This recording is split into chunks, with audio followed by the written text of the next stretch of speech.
2024 election, compared to Harris's 47.6%. This is according to the Real Clear Politics average of betting markets. In the betting world, this isn't just a reflection of voter support, but also a financial opportunity. As more gamblers put money on him, the odds shorten, making him an attractive, potentially high-yield risk in the eyes of these betting enthusiasts.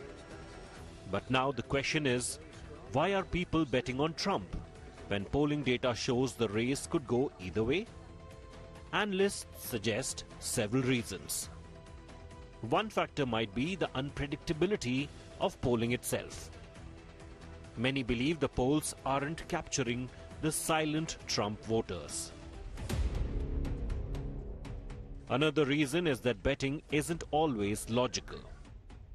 Sometimes people bet on what they hope will happen, not necessarily what's likely. Election betting does give us an alternative perspective. But let's be clear, it's not a predictor of the actual outcome.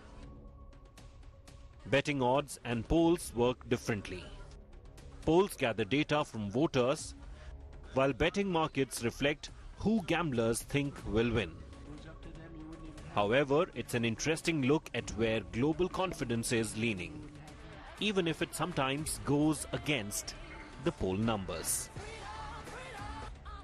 Back in 2016, prediction markets were overwhelmingly convinced that Hillary Clinton would beat Trump in the presidential election, which turned out to be wrong. But so were the polls. Similarly, in 2022, these betting markets predicted a red wave for Republicans in that year's congressional elections, which simply did not materialize. So, which is better? Polls are generally great at telling us what voters are saying, but prediction markets are a unique way to gauge what the people are willing to put their money behind. Both have strengths, but neither is crystal ball. Right now, the race is close, and whether the polls or the markets get it right in 2024 will be interesting to watch. With Shashank Mattu, Bureau Report, India Today.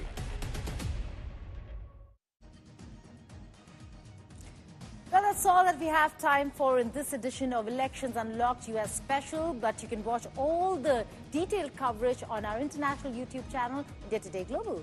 That's right. You can get all the details on India Today Global. But before we wrap up, we leave you with these visuals of Diwali celebrations at White House. The US President Joe Biden hosting that grand celebration, praising Kamala Harris, calling her smart, tough, and experienced, applauding South Asians for their story as immigrants and their contribution to American life.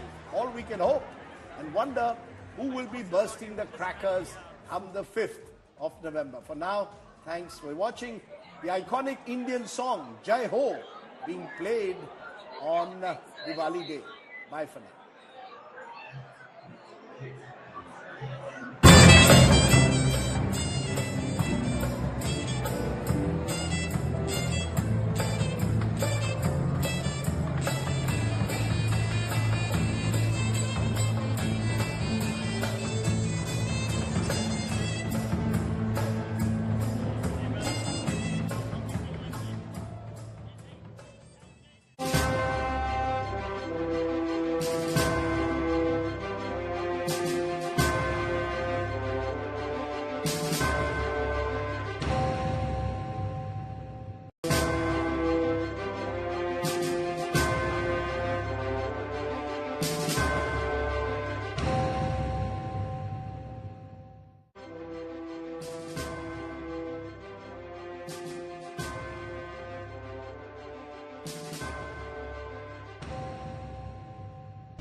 Hello and welcome to another edition of Elections Unlocked. Only this time we are not looking at what's happening domestically, but my colleague Geeta Mohan, our Foreign Affairs Editor, and I will be looking at what's happening in the battle for United States. Trump versus Kamala Harris. Absolutely.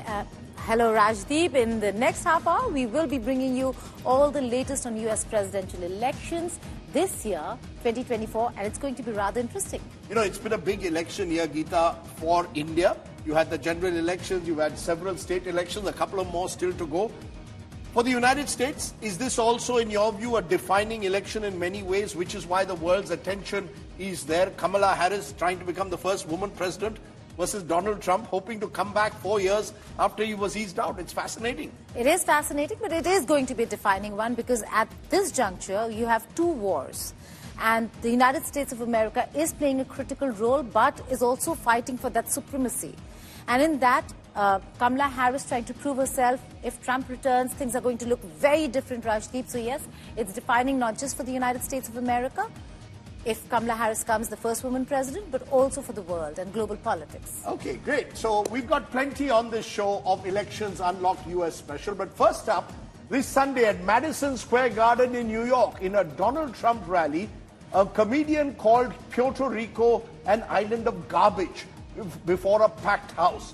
It's been the latest targeting of an island territory that has long suffered, many believe, from mistreatment. Puerto Ricans can't vote in general elections despite being US citizens, but they can exert a powerful influence with relatives on the mainland. How is this all going to play out? Let's listen in first to that controversial remark and how Republican candidate and former US President Donald Trump's running mate, Senator J.D. Vance, has now tried to distance their campaign from it. Take a look. It is absolutely wild times. It really, really is. And, you know, there's a lot going on. Like, I don't know if you guys know this, but there's literally a floating island of garbage in the middle of the ocean right now. Yeah. I think it's called Puerto Rico. Okay. All right. Okay. We're getting there. Again, normally I don't follow the national anthem, everybody. This isn't exactly a perfect comedy setup. There's some people here. All right, very good. Can we all just take a chill pill and take a joke from time to time? This is ridiculous. Our country...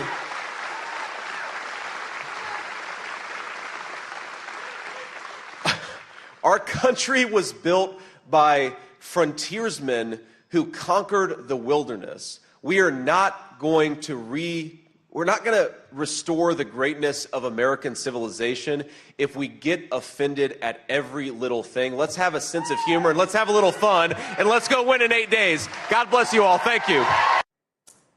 You know, right through this campaign, Geeta, we've seen what critics are calling dog whistles, incendiary rhetoric. The Trump campaign, and you heard J.D. Vance saying, let's have a sense of humor. Has this become very polarized? You've been tracking this campaign for several months now. Is it arguably getting even more shrill and polarized? And how does this play on the electorate, given that both sides seem to have very strong constituencies virtually competing with each other? I think, Rajdeep, this is a plan. It's a strategy, and they have worked it out very well. Saying that, you know, let's have a sense of humor is not just saying it out of the blue. They have a plan in place. They did it with the Haitians. They're doing it with the Puerto Ricans. They had the entire race comment when it comes to Kamala Harris herself. This is consolidation of the Republican vote bank. The anti-immigrant rhetoric, you're saying, is part of a deliberate strategy to consolidate the vote. Absolutely, because they know that they're not getting these votes. You know, so might as well go the other way, where if there are others sitting fence-sitters, Republicans who might not be very happy with maybe some of the policies. There are women who are questioning Trump on abortion. But you're consolidating, Geeta, your base vote. What you're saying, you're consolidating your base vote. But eventually elections are won and lost, possibly on turnout, who comes out to vote, but importantly also getting the floating vote, the fence-sitters. Are fence-sitters comfortable, you believe, with this kind of rhetoric from what you're seeing? In fact, if not anything else, it's not just the vote bank that they have already consolidated or who are Trump voters. We're talking about the swing states, Rajdeep, where immigration is an issue. Now, if you're talking about immigration and immigration being an issue, this is exactly what they're doing. Okay, very, very interesting. And maybe there are some parallels when with elections that take place in this country as well. But go ahead. All right. Now, the Democratic Vice President candidate, Vice President Kamala Harris, is competing with Trump to win over Puerto Rican communities in Pennsylvania and other swing states. Now, this time, approximately 244 million people are eligible to vote in the upcoming U.S. presidential election on the 5th of November. 4 years ago, about 2/3 of these eligible voters participated. This time, the outcome of the presidential election will hinge less on the national voter turnout and more on a few thousand voters in key battleground or swing states. Here's why.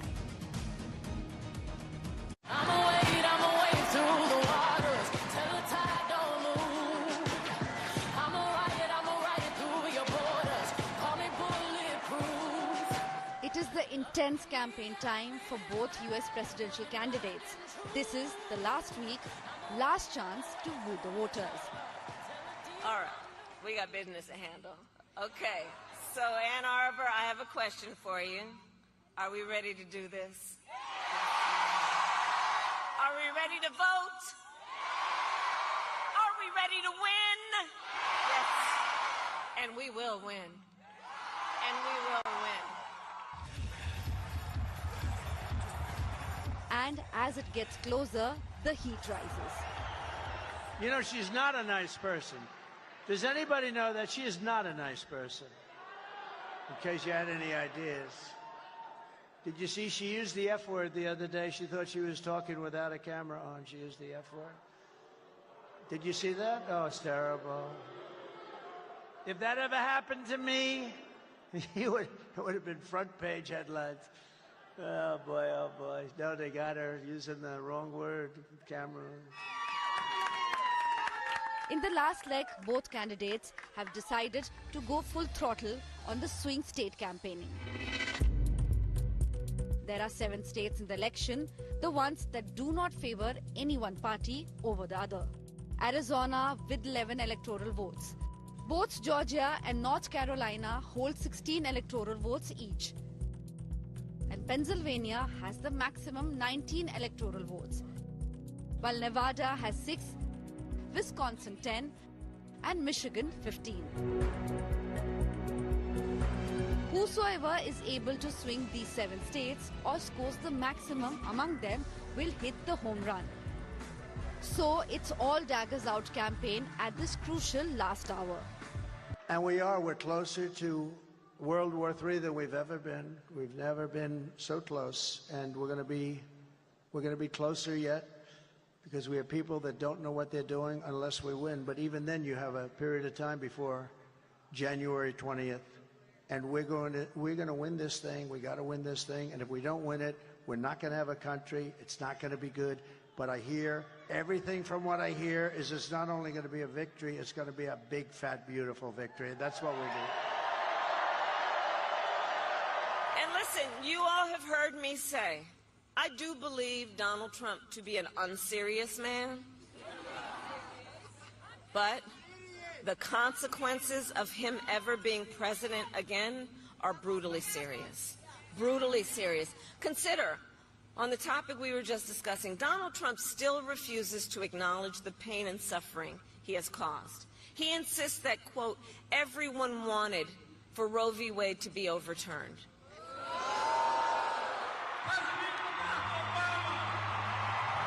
Democrats had Obama rallying hard for Kamala Harris. His name is Elon Musk. Republican nominee lured the crowd with the promise to bring the tech giant Musk on board if he's the president. And we're going to bring Elon in.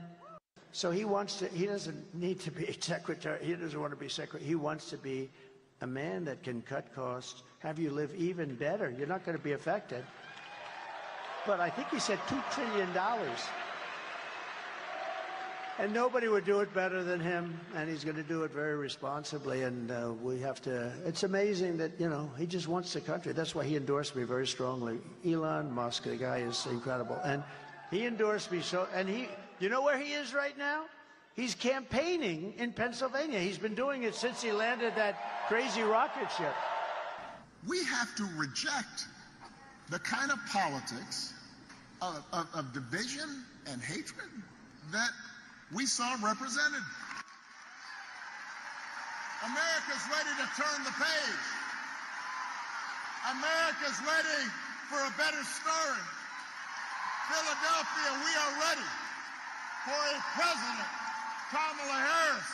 We are a new generation of leadership. How will these 7 states vote will decide whether America will get its first woman president.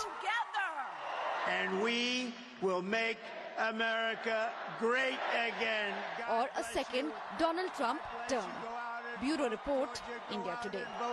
Thank you. God bless you all. Thank you. Now, elections are also about poll data, Rajdeep, and we have pollsters who are giving out data and numbers almost on a daily basis. Ipsos is one such agency. Clifford Young, president of Ipsos Public Affairs, joins us to discuss what's happening on the ground. Thank you so much, Clifford, for joining us here on the India Today network. Now, for our viewers, explain to us which are the swing states this time around, because they do keep changing every election, barring a few states, and what are the factors that really make them too close to call? Yes, and so in the United States, there's no such thing as a popular vote, like summing up the entire population that voted and then whomever is in the lead wins. Indeed, in the United States, there are 50 separate state elections. And the swing states are those states that are very close, and they ultimately decide whether one candidate wins or not. There's 7 in total. Those 7 are Michigan, Wisconsin, and Pennsylvania. They're in the Midwest. They're in what we call the Rust Belt, the old factory region. We have 2 states in the West, Nevada and Arizona. And then we have 2 states in the South, Georgia and North Carolina. Those 7 states ultimately decide the election because they're the states that are the closest. They swing back and forth from Republican and Democrat. And those are the states we're focused on. But the polls are also showing a virtual dead heat. Is there any of these swing states that today can be called safely Trump or Harris? Yeah, nothing is safe. What we can say is the southern states like Georgia and North Carolina trend more Trump. Traditionally, the Rust Belt states, Michigan, Wisconsin, and Pennsylvania, trend Democrat. But today they're very, very close. And indeed, if you take the aggregation or some of the polls, Trump is in the lead in each of those key swing states. Is Pennsylvania the key? Because it has the most delegates among these swing states. Who wins Pennsylvania this time? If one could well decide who is the next president in the White House. I believe it will be. Now, we will see. The future is always unpredictable, but Pennsylvania is a large state. It has a lot of delegates, 19 in total, and it is neck and neck there right now. It's basically 50-50, Harris and Trump. That is the state that I'm focused on. That's the state that most analysts are focused on. And indeed, I believe that will be the state that ultimately defines and decides who goes to the White House. Right. Clifford, now, would it be right to say that Trump really has the momentum now because he's really closed in on the points? There's just a point difference between Trump and Harris. Has he really managed to catch on? Yes, and so at the national level, he has narrowed the difference. Harris is still in the lead because she leads by a lot in states like California and New York. But in the key swing states, it's trended Trump ever so slightly. We're talking about a point here, a half a point there. But in each of the swing states, he's made up ground. And indeed, depending on how you put the data together, he leads in all those 7 swing states. Is there, though, also a growing gender gap between the candidates and therefore could turnout make a difference? Does Harris need more women to turn up to win, given this gender gap? More men voting for Trump, more women voting, it appears, according to the polls, for Harris. Yeah, and so it will be about turnout. I mean, we're talking about a 0.5% or 1% in these states. Indeed, maybe we're only talking about 200,000 votes or so in the key swing states. And so it will be about turnout, getting your base out. The Trump camp is really emphasizing not just the economy, but immigration. The Harris side is not emphasizing just the economy, but they're emphasizing threats to democracy. On both sides, they want to get their people out because that could define ultimately who wins the election. When it comes to women, it's a key constituency, obviously, versus men. We have a long-term trend, not just in the United States, but globally, where we find that men are trending more conservative. Women are trending a little bit more liberal or progressive. But ultimately, those critical issues like the economy, like threats to democracy, like immigration, and like abortion for women will ultimately activate people and make sure they go to the polls and vote. Right. You just mentioned immigration, and let's just talk about that. Immigration, unemployment, inflation, Clifford, all these are issues that the Biden-Harris administration has had to deal with. So is Harris on the back foot? Is she carrying a baggage? And how will that really play out? Yeah, the economy and the economy and inflation are problematic issues for Harris because she's part of the Biden administration, and the Biden administration was leading the country when inflation spiked. And so the economy is complicated for her side. It's difficult to message on that side. It really gives an advantage ultimately to Trump. On immigration, immigration is much more of a secondary issue, an issue much more used to motivate the base. It's much more of a Republican issue. It's an issue that Trump is using over and over and over again in his speeches. His campaign advertising not just emphasizes in the economy, inflation, but also immigration. But both sides are using their pet set of issues, let's call them, the unique set of issues for their base to get their base out. And Trump is using immigration on the one hand, and Harris, on the other hand, threats to democracy and abortion. Right. Again, abortion, another issue, a very important one at that. And Trump has a very specific, strong stance when it comes to abortion. Will that impact Trump in the swing states?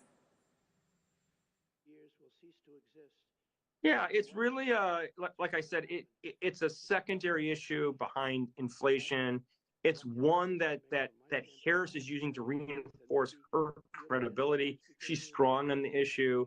They are targeting especially moderate Republican women in suburbia, in the suburbs, that could be convinced by an a pro-abortion, pro-choice message. And that's how it's playing out specifically. Trump is trying to avoid the issue because it's not a popular issue, to say the least. Harris is using it especially to motivate her base. There's also the contentious issue, Clifford, of race. Harris's origins have been questioned. We're seeing the attacks on Puerto Ricans, on Haitians earlier. Is this an election which is dividing America on race grounds? Is that a major factor? I think it's difficult to separate out race from immigration. This sort of issue, or these issues, are intertwined. I think ultimately, in a broad brushstroke, the immigration issue kind of includes all of these different sort of race and ethnicity based perspectives. Obviously, Trump has a view of the world, and his base has a view of the world which is more restrictive in nature. Believe that the requirements to become an American should be higher. It should be more difficult to become an American. And obviously, on the other hand, Harris represents a trend in America where the belief is that America is a diverse place. It's a large tent that should include a diverse set of people. And this sort of tension or dispute is playing itself out in the election today. Okay, 4 days to go? 5 days to go for exactly a week. Sorry, I'm getting my dates wrong. Exactly a week to go to Super Tuesday. What, according to you, Clifford, could now make that difference between now and polling day a week from now? Yeah, that's excluding a surprise, which is always a surprise, right? I just think that the campaigns have to focus, especially on their core messages, inflation and the economy, and then those specific messages that resonate with their base to get them out to the polls. That's immigration on Trump's side. That's threats to democracy and abortion on Harris's side. And I think that they need to be laser focused between now and then, and obviously focus on the swing states, especially Pennsylvania. Clifford Young, thank you so much for joining us here on the India Today Network. We'll keep coming back to you to understand what's happening on the ground, because this is really going to get interesting, Rajdeep. This is just the last week before D-Day. 5th of November, when the country will decide. And I was fascinated when Clifford said 200,000 votes. In a country as large as America, 200,000 votes eventually are going to make the big difference. It is therefore almost a nightmare for pollsters. We've had pollsters taking a bit of a hit in this country. We're going to see whether they get it right in America. But go ahead, Geeta. Now, you're looking at approval ratings and national polls, which may show Kamala Harris maintaining a marginal lead over Donald Trump, but the online political gambling markets have been betting big on the former president. Donald Trump online betting sites are showing a noticeable surge of bets backing Trump to win, with many users convinced that he has a strong shot despite the polls. Here's a report.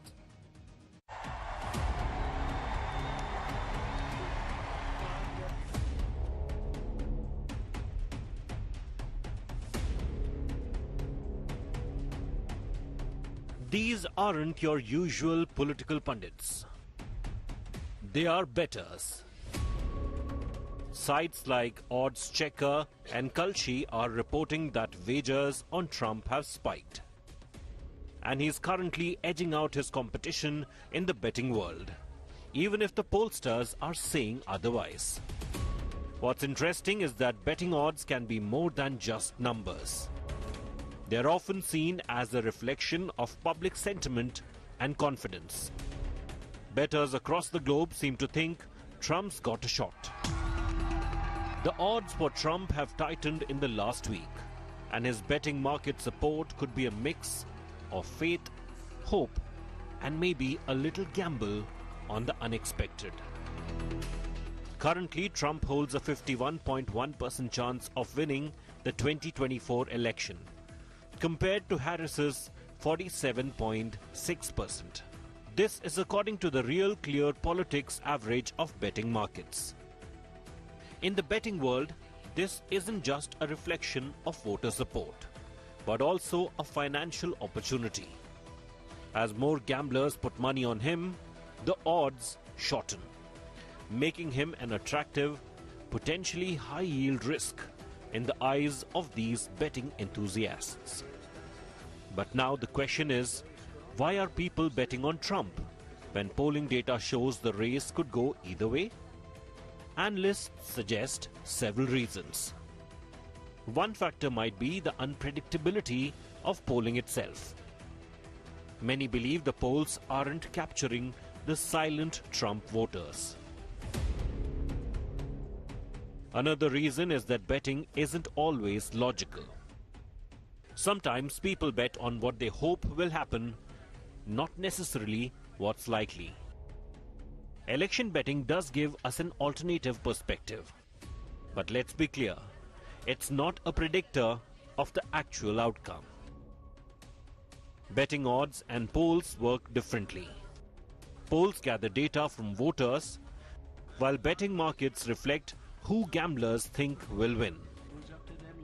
However, it's an interesting look at where global confidence is leaning, even if it sometimes goes against the poll numbers.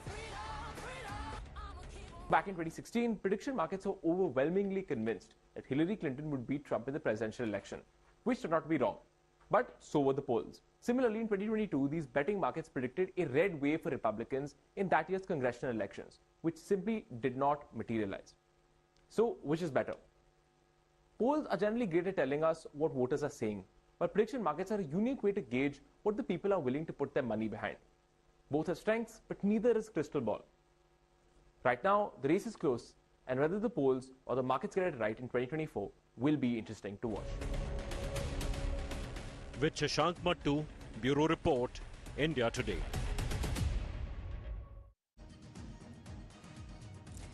Well, that's all that we have time for in this edition of Elections Unlocked US Special, but you can watch all the detailed coverage on our international YouTube channel, India Today Global. That's right. You can get all the details on India Today Global. But before we wrap up, we leave you with these visuals of Diwali celebrations at White House. The U.S. President Joe Biden hosting that grand celebration, praising Kamala Harris, calling her smart, tough, and experienced, applauding South Asians for their story as immigrants and their contribution to American life. All we can hope and wonder who will be bursting the crackers on the 5th of November. For now, thanks for watching. The iconic Indian song, Jai Ho, being played on Diwali Day. Bye for now.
Hello and welcome to another edition of Elections Unlocked. Only this time we are not looking at what's happening domestically, but my colleague Geeta Mohan, our Foreign Affairs Editor, and I will be looking at what's happening in the battle for United States. Trump versus Kamala Harris. Absolutely. Hello, Rajdeep. In the next half hour, we will be bringing you all the latest on U.S. presidential elections this year, 2024, and it's going to be rather interesting. You know, it's been a big election year, Geeta, for India. You had the general elections, you've had several state elections, a couple of more still to go. For the United States, is this also, in your view, a defining election in many ways, which is why the world's attention is there? Kamala Harris trying to become the first woman president versus Donald Trump hoping to come back 4 years after he was eased out. It's fascinating. It is fascinating, but it is going to be a defining one because at this juncture, you have two wars. And the United States of America is playing a critical role, but is also fighting for that supremacy.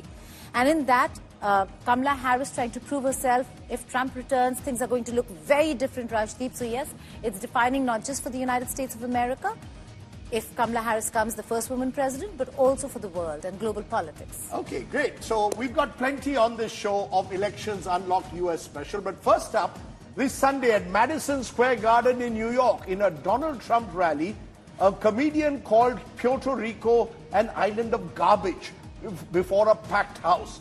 It's been the latest targeting of an island territory that has long suffered, many believe, from mistreatment.